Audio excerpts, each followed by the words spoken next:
नमस्कार, मैं आस्था और आप देख रहे हैं क्लीन न्यूज यूपी। तो चलिए देखते हैं उत्तर प्रदेश की दिन भर की 10 फटाफट बड़ी खबरों को। इससे पहले आप न्यूज को कहां से देख रहे हैं, हमें कमेंट में जरूर बताएं।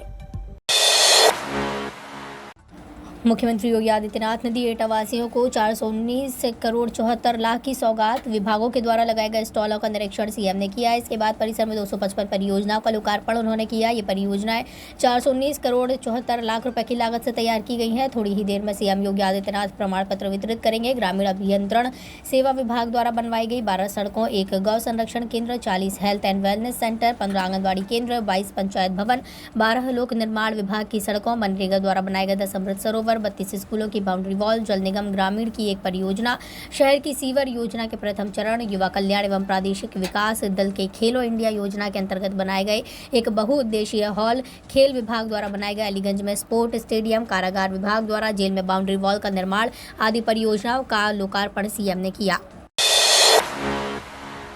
योगी सरकार बेटियों को देगी 75,000 रुपए। योगी सरकार ने उत्तर प्रदेश में बेटियों को 75,000 रुपए देने का फैसला किया है। ये फैसला प्रदेश की बेटियों को सशक्त व शिक्षित बनाने के लिए किया गया है। इस योजना का नाम कन्या सुमंगला योजना है। इस योजना के जरिए प्रदेश में आर्थिक रूप से कमजोर वर्ग की बेटियों के जन्म से लेकर स्नातक की पढ़ाई के लिए आर्थिक सहायता दी जाती है। बता दें, इस योजना का लाभ लेने के लिए बेटियों के जन्म के साथ ही रजिस्ट्रेशन करवाना होगा। इस योजना के तहत बेटियों के जन्म से लेकर स्नातक तक का खर्चा उठाती है। इसके साथ ही बेटियों की 21 साल की उम्र पूरी हो जाने पर विवाह के लिए आर्थिक मदद भी दी जाती है। यूपी पीईटी की फेक तस्वीर शेयर करने पर सीएम योगी ने राहुल प्रियंका पर साधा निशाना। उत्तर प्रदेश अधीनस्थ सेवा चयन आयोग द्वारा यूपी पीईटी परीक्षा 2022 का आयोजन किया जा रहा है। इस परीक्षा के पहले दिन रेलवे और बस स्टेशनों पर अभ्यर्थियों की भारी भीड़ देखने मिली। वहीं इस भीड़ की कथित तौर पर एक फर्जी तस्वीर कांग्रेस सांसद राहुल गांधी और प्रियंका गांधी ने शेयर की है। अब इसको लेकर सीएम योगी आदित्यनाथ ने उन पर निशाना साधा है। सीएम योगी ने अपने ट्वीट में लिखा, समाज में अफवाह फैलाना, लोगों को गुमराह करना, स्थिरता उत्पन्न करना कांग्रेस का राजनीतिक संस्कार है। इनके लिए पॉलिटिकल टूरिस्ट ने दूसरे प्रदेश के रेलवे स्टेशन की भीड़ को उत्तर प्रदेश की भीड़ बताकर अपने संस्कार का पालन ही किया है। वैसे मायावी मारीच तो छल ही करेगा। अलीगढ़ से जल्द शुरू होगी उड़ान। मंडल आयुक्त कार्यालय में हुई समीक्षा बैठक के दौरान सीएम योगी आदित्यनाथ ने कहा कि धनीपुर एयरपोर्ट का काम पूरा हो चुका है। शासन स्तर पर इसका एमओयू भी कर लिया गया है।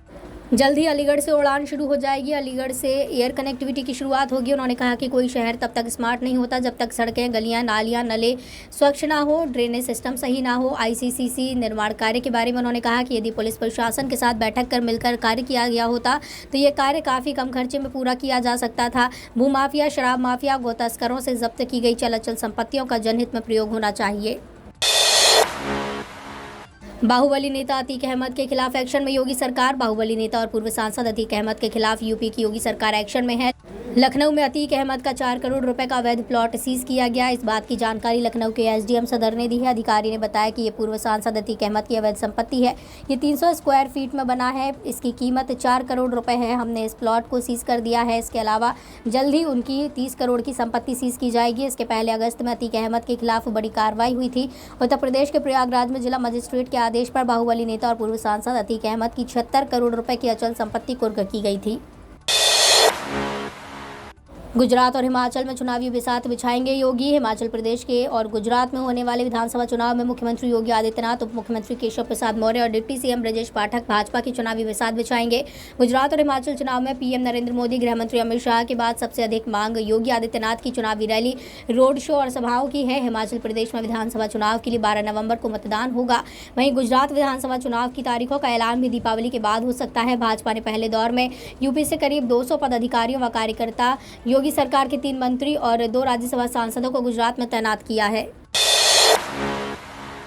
सामूहिक विवाह को बढ़ावा देने के लिए यूपी में आयोजित होगा विवाह पखवाड़ा। उत्तर प्रदेश लखनऊ में योगी आदित्यनाथ सरकार इस महीने के अंत में विवाह पखवाड़ा आयोजित करने जा रही है। योजना का उद्देश्य मुख्यमंत्री की सामूहिक विवाह योजना को बढ़ावा देना है, जिसकी घोषणा योगी आदित्यनाथ की 2017 में पहली बार मुख्यमंत्री बनने के तुरंत बाद की गई थी। प्रवक्ता ने आगे बताया, योजना की सफलता सुनिश्चित करने के लिए स्थानीय जनप्रतिनिधि और प्रशासन अधिकारी मेजबान की भूमिका निभाते हैं और जोड़ों के माता पिता उन्हें आशीर्वाद देने के लिए उपस्थित होते हैं। इन समारोह का उद्देश्य अनावश्यक खर्च को रोकना। सरकार ने इस योजना के लिए बजट में 600 करोड़ रुपए का प्रावधान किया था। सीएम योगी का अहम फैसला, अब हिंदी में पढ़ाई कर इंजीनियर और डॉक्टर बनेंगे छात्र। मध्य प्रदेश की तर्ज पर अब प्रदेश सरकार ने भी मेडिकल और इंजीनियरिंग की पढ़ाई हिंदी भाषा में कराए जाने का फैसला किया है। ऐसे में प्रदेश में हिंदी भाषा को बढ़ावा देने के लिए किया गया है।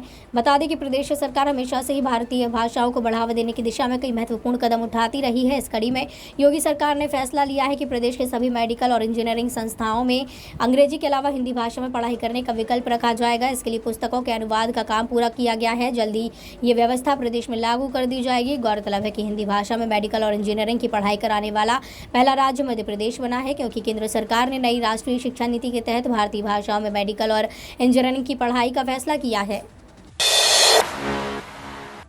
खत्म हुआ इंतजार, छात्रों के खाते में इस दिन आएगी स्कॉलरशिप। उत्तर प्रदेश में स्कॉलरशिप का इंतजार कर रहे छात्रों के लिए अच्छी खबर है। समाज कल्याण विभाग की तरफ से स्कॉलरशिप भेजने की तारीख का ऐलान कर दिया गया है, जिसके हिसाब से प्रदेश के अनुसूचित जाति, जनजाति, सामान्य वर्ग, अल्पसंख्यक और पिछड़ा वर्ग के करीब छात्र छात्राओं को इस बार 28 दिसंबर और फिर अगले साल 24 फरवरी को स्कॉलरशिप की और फीस की भरपाई की राशि भेजी जाएगी।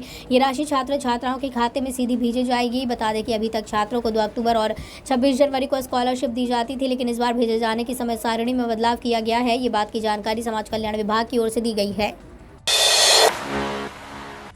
दीपावली से पहले मेरठ में बढ़े दूध के दाम। दीपावली से पहले दूध ने महंगाई में तड़का लगाया है। पीसीडीएफ ने पराग के दूध में 2 रुपये प्रति लीटर की वृद्धि की है, तो वहीं मदर डेयरी और अमूल ने भी आज से 2 रुपये प्रति लीटर दूध के बढ़ा दिए हैं। 2 महीने में दूसरी बार दूध के दाम में वृद्धि हुई है। अमूल का अब कुल फुल क्रीम दूध 62 की जगह 64 रुपये प्रति लीटर हो गया है, यानी अमूल ने 2 रुपये प्रति लीटर दूध के दाम बढ़ा दिए हैं। इससे पहले भी दूध की कीमत में 2 रुपये प्रति लीटर की वृद्धि की गई थी। दूध की कीमतें रात 12 बजे के बाद बढ़ाई गई, जो कि आज 16 अक्टूबर रविवार से लागू हो गई हैं। अमूल का फुल क्रीम मिल्क और भैंस के दूध की कीमतों में 2 रुपये प्रति लीटर की बढ़ोतरी की गई है। ये तो थी दिन भर की बड़ी खबरें। रोजाना सुबह और शाम यूपी की ताज़ा खबरों के लिए चैनल को सब्सक्राइब करना बिल्कुल न भूलें।